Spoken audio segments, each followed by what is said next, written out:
bicara mengenai motivasi pembangunan pembangkit listrik tenaga panas bumi atau geothermal, itu kembali dari kenyataan bahwa tidak ada bahan bakar fosil yang dibakar ketika kita membangkitkan listrik dari panas bumi, sehingga ini dikategorikan pembangkit listrik yang bersih, yang green, tidak ada CO2 yang dilepas ke atmosfer, dan dia juga sustainable dengan apa namanya asumsi atau kondisi bahwa sirkulasi air di sistem panas buminya tersedia sehingga selalu bisa diekstrak. Dan sejarah juga membuktikan banyak pembangkit listrik tenaga geothermal yang didirikan sudah puluhan tahun yang lalu, bahkan lebih dari 100 tahun lalu, seperti di Italia, yang masih beroperasi sampai sekarang. Dan kalau kita bicara geothermal, seringnya memang dibangun di negara-negara yang ada geothermalnya, dimanfaatkan secara lokal, sehingga ini juga bisa ya sebetulnya melepaskan ketergantungan dari fosil yang misalkan harus diimpor. Jadi tidak ada asap polusi dalam geothermal, yang dikeluarkan sebetulnya adalah uap air yang ramah lingkungan. Secara kelistrikan, manfaat dari geothermal adalah rate pembangkitan energinya yang konstan. Jadi berbeda dengan misalkan tenaga angin yang fluktuasi, naik turun, atau tenaga matahari yang siang ada, malam tidak ada, geothermal praktis menyediakan listrik secara konstan.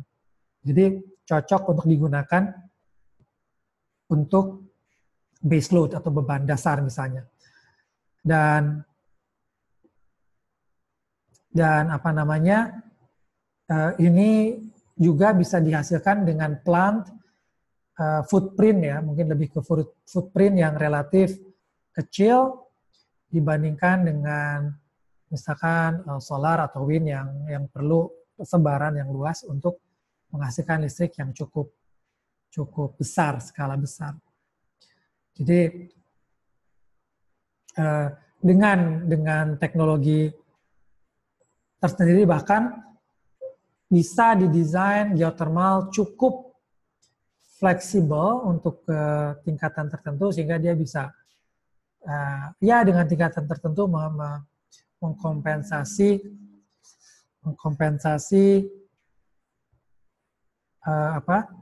misalkan renewable listrik yang dibangkitkan oleh renewable yang bersifat intermittent seperti tenaga matahari atau angin.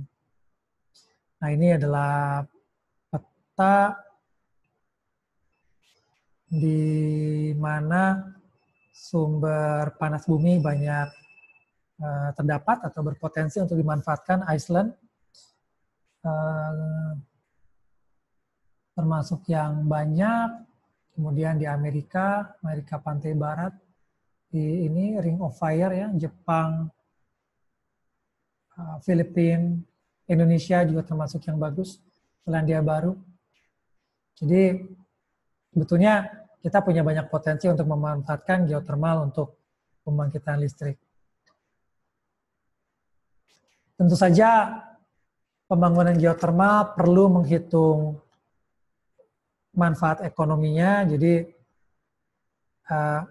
di sini sebetulnya keterlibatan engineer dalam pembangunan pembangkit listrik panas bumi tidak hanya pada pengoperasiannya, tapi juga dari mulai survei, pembangunan sipil, mekanik, hingga kelistrikan, termasuk yang labor intensif dalam pembangunan geothermal. Jadi ya proyek yang besar. Jadi motivasinya memang banyak, dan semua motivasi ini ujung-ujungnya memang perlu dihitung dari sisi ekonomi dan mungkin sosial policy gitu ya. Tapi teknologinya sendiri sebenarnya sudah sangat matang, sudah sangat mature.